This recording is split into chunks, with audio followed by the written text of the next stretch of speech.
Voilà.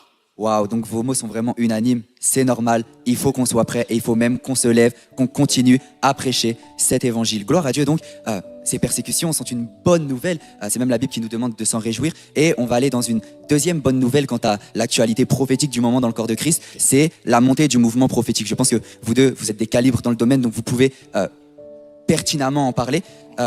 On a remarqué depuis toute l'année 2025 dans le corps de Christ que vraiment le prophétique n'a jamais été autant d'actualité. Il y a vraiment un mouvement qui se lève. Il y a de plus en plus de jeunes serviteurs de Dieu qui commencent à aspirer à nouveau au prophétique, qui commencent à avoir la vraie image du prophétique. Et vous deux, justement, en tant que référence dans le prophétique, par rapport à ça, est-ce que vous pouvez peut-être nous parler un petit peu des différents courants prophétiques, de un peu ce que Dieu est en train de faire? Quel est le plan lorsque Dieu est en train de lever une église prophétique comme ça? Qu'est-ce que Dieu veut faire pour la suite? Waouh! Nous vivons déjà l'accomplissement de Joël 2, 28, de Actes chapitre 2, verset 17. Dans les derniers jours, dit Dieu, je répondrai de mon esprit sur toute chair. Yes. Vos fils et vos filles prophétiseront, vos jeunes gens auront des visions et vos vieillards des songes. Ça veut dire que le mouvement des derniers temps est un mouvement prophétique. La raison pour laquelle dans ces derniers temps, c'est vrai que Dieu a béni l'Église avec les 5 ministères. Selon Éphésiens le chapitre 4, verset 11, il a donné aux uns comme apôtres, prophètes, évangélistes, pasteurs, docteurs. Mais le mouvement sur le corps de Christ, dans les derniers temps, sera un mouvement prophétique.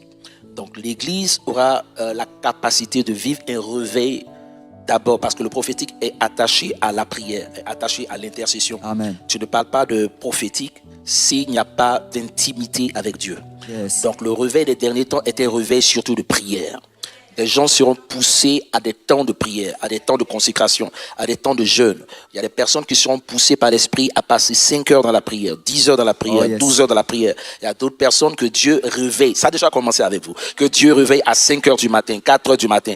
D'autres n'ont pas sommeil à minuit parce que l'Esprit prophétique se manifeste. Certaines personnes pensent que c'est pour aller aux toilettes. Non, c'est l'ange de l'Éternel qui te réveille pour te pousser à prier. Et vous allez entendre des témoignages si prophète Joe Grace vous explique son témoignage.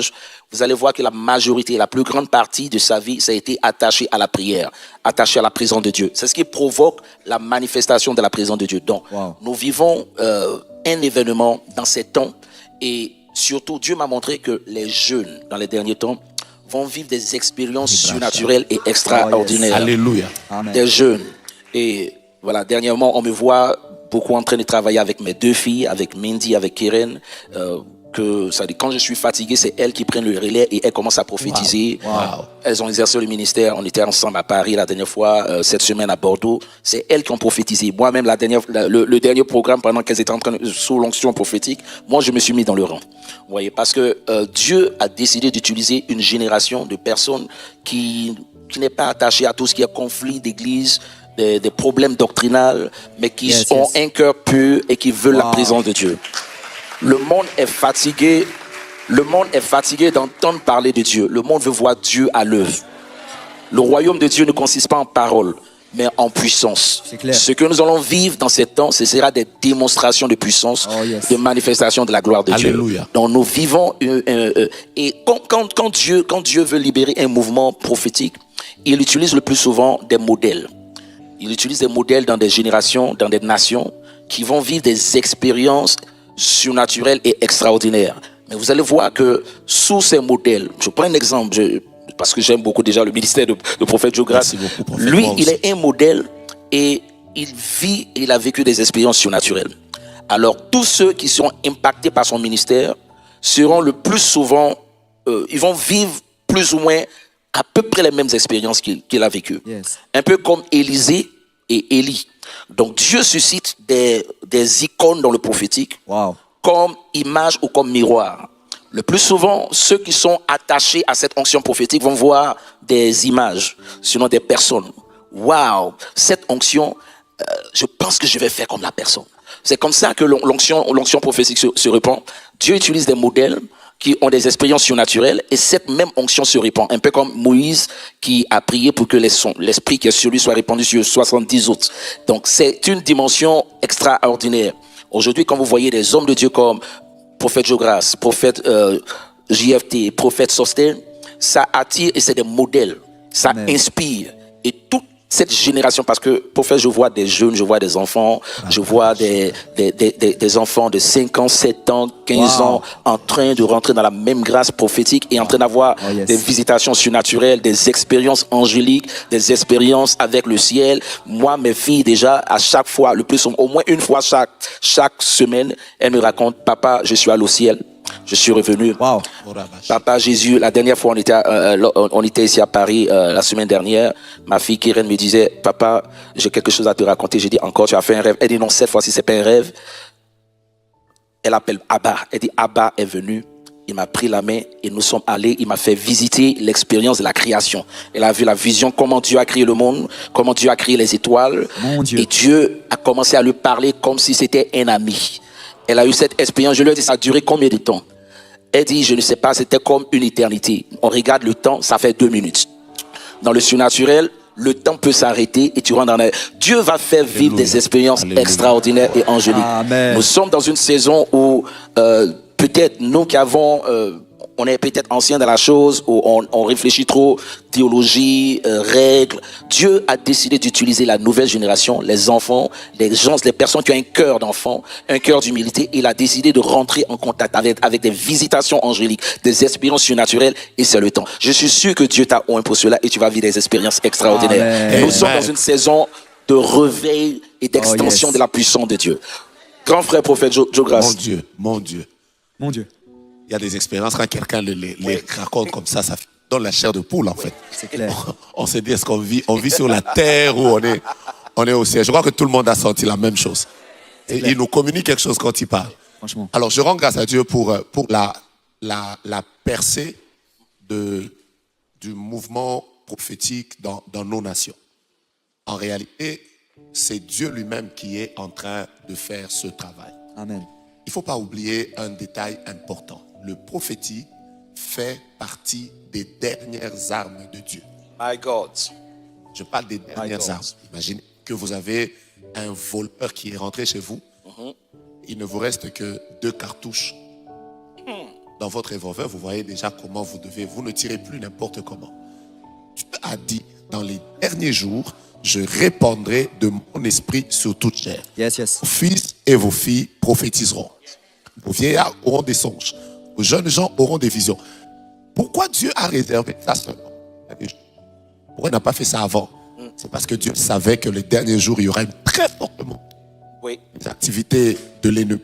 Yes. Et il faut qu'à l'église, il y ait une arme qui fera que l'église tienne. Extraordinaire.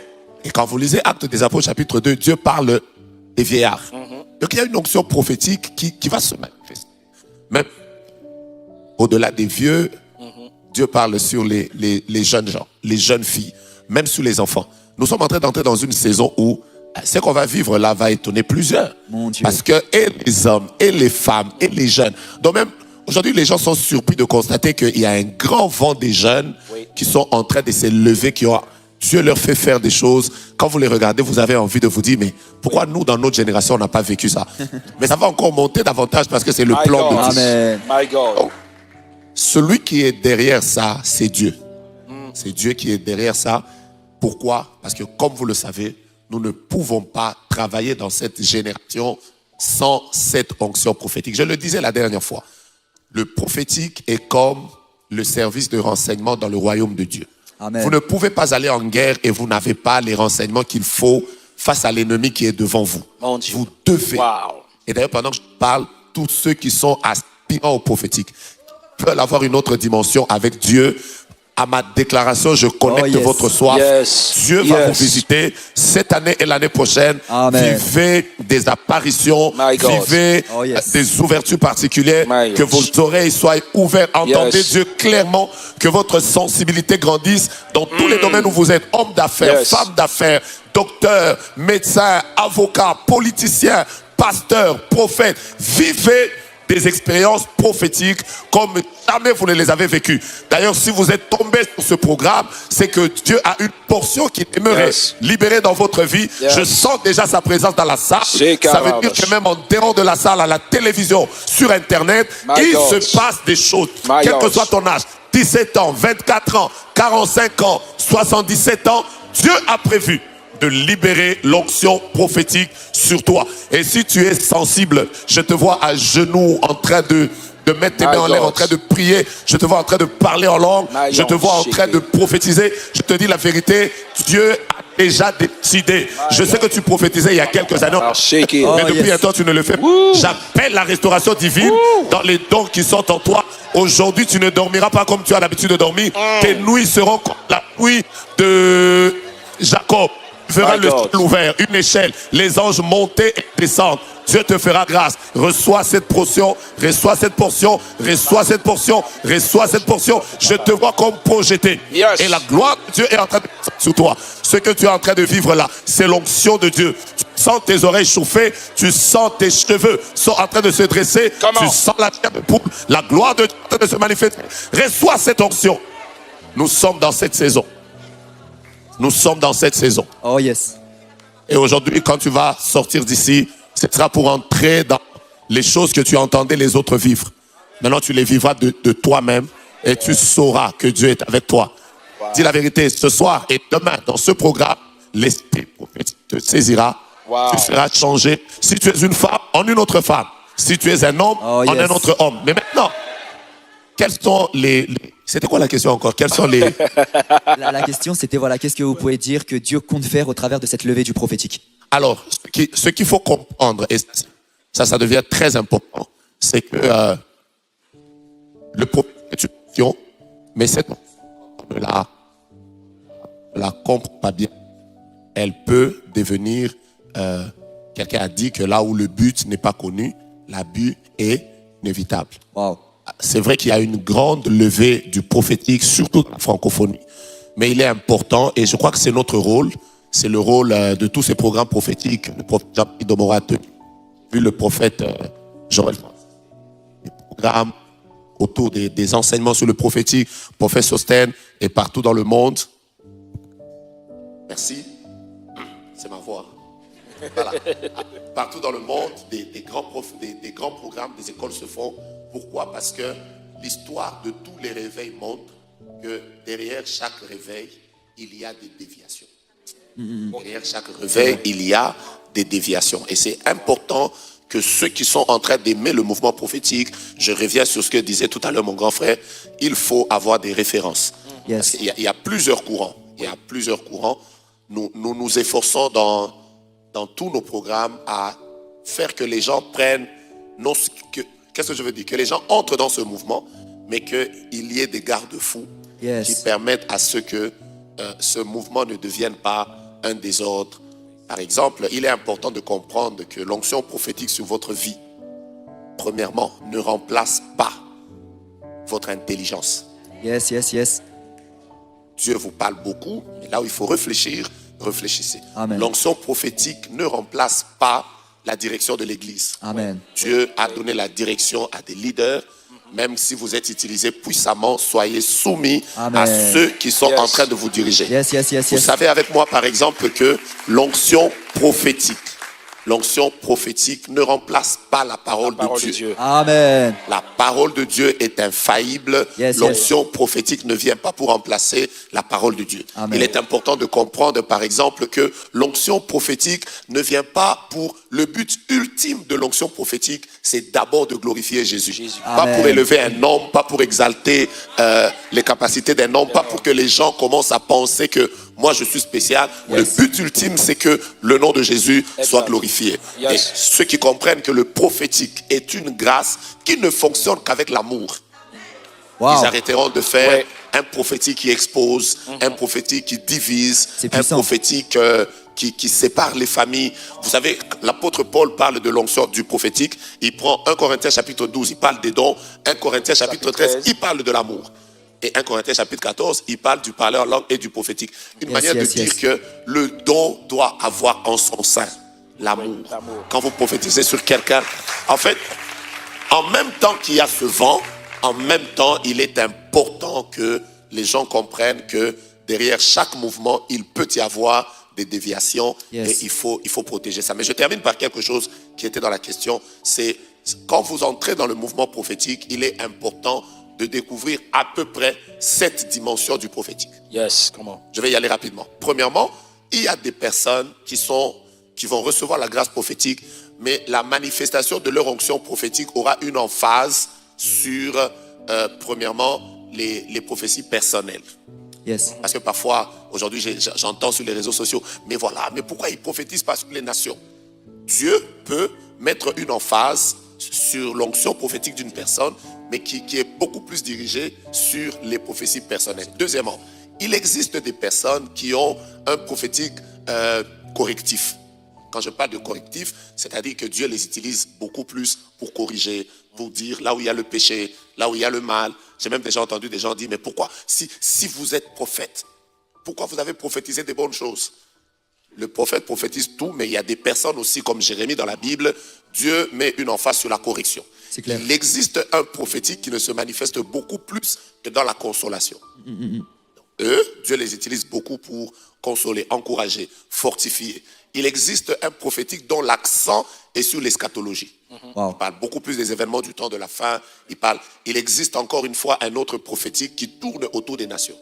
C'est comme ça que quand vous suivez quelqu'un comme le prophète Jean-Marie Domoro, vous verrez que dans ses programmes, dans ses messages, Dieu lui parle beaucoup des nations. Amen. Il y a une onction, même s'il prophétise sur les individus, même s'il prophétise de manière... Il y a comme une emphase sur ce courant-là.